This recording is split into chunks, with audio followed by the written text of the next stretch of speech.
Hetze citó de manera urgente a unos 800 generales y almirantes de Estados Unidos para reunirse el martes 30 en Quantico, Virginia, sin explicar la razón exactamente. Algo inusual que parece responder pronto inicio de alguna operación. La mayoría de las personas está relacionándolo con operaciones en Venezuela. No lo sabemos. En sus pantallas pueden ver las primeras imágenes de los barcos de guerra que se dirigen hacia aguas cercanas a Venezuela, en el Caribe Sur, como parte de los esfuerzos del presidente de Estados Unidos, Donald Trump, para combatir a los cárteles de la droga latinoamericanos.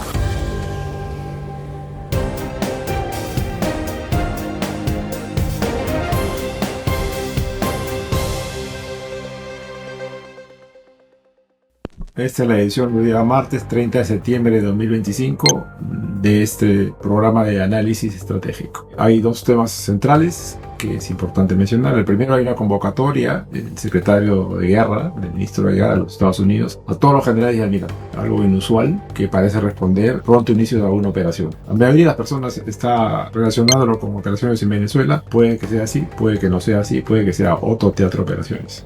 No lo sabemos. Hay otro elemento central que ha sido el discurso del presidente Donald Trump en las Naciones Unidas. Un discurso que, más allá del estilo y los modales de él, que no suelen ser muy populares en Latinoamérica, tiene un contenido crucial, un contenido contundente, difícil de desautorizar. Cada punto que tocó lo tocó con contundencia y con claridad absoluta y con verdad. Uno es de la frontera, la migración ilegal. El otro es de Venezuela, que lo he mencionado la semana pasada, no voy a abundar mucho sobre esto. Y el tercero está ligado al primero, que es la forma deficiente como está operando en Naciones Unidas.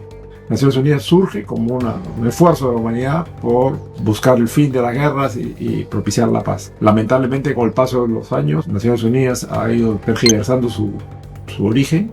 Está siendo controlada por mucho tiempo por grupos pequeños de países poco representativos numéricamente, en muchos casos algunos de ellos con regímenes dictatoriales, que no solo no han ayudado a la paz, sino que incluso han estado fomentando acciones bélicas. Y quiero ser bien claro, el financiamiento de una operación de migración ilegal masiva es una operación bélica, es una operación de guerra asimétrica. Por lo tanto, Naciones Unidas ha estado financiando operaciones bélicas y esto es inaceptable. La llamada de atención ha sido fuerte. Los riesgos para Naciones Unidas son serios. Por un lado está el financiamiento de los Estados Unidos, que es el principal. Sin ese financiamiento cojean de los dos pies. Por otro lado está, como ha anunciado el general Flint, podrían tranquilamente decirles: váyanse, salgan de Nueva York, pero tenían hasta local, lo que significaría todo un costo inmenso de reubicación a su personal, ¿no? Tendría que ver dónde se instalan. El general Flynn, un colaborador cercano del presidente Trump, ha sugerido que se vayan a Bruselas. Más allá de si esto es idea suya o es algo que él le ha propuesto al presidente Trump o que se ha conversado en alguna reunión, da que pensar. Pero no se trata de pensar simplemente en las sanciones que puede recibir Naciones Unidas por su mal funcionamiento, sino que Naciones Unidas tiene un papel que debe cumplir. Y eso solo puede darse si se reestructura. Hay distintas cosas que cambiar. Hay que cambiar, por ejemplo, el peso que se le da a países poco representativos numéricamente, países pequeñitos con muy pocos habitantes, cuyo voto vale igual el de un país muchísimos habitantes.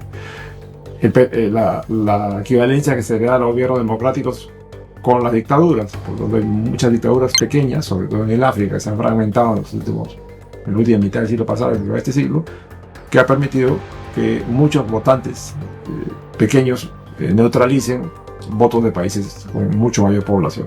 Entonces, hay mucho que revisar si es que se quiere que Naciones Unidas subsista y no sea un esfuerzo en vano, prolongado, que finalmente se acabe. Los invito por eso a suscribirse a mi canal y seguirme todos los martes por la noche, donde trataremos distintos temas de estrategia y geopolítica. Muchas gracias.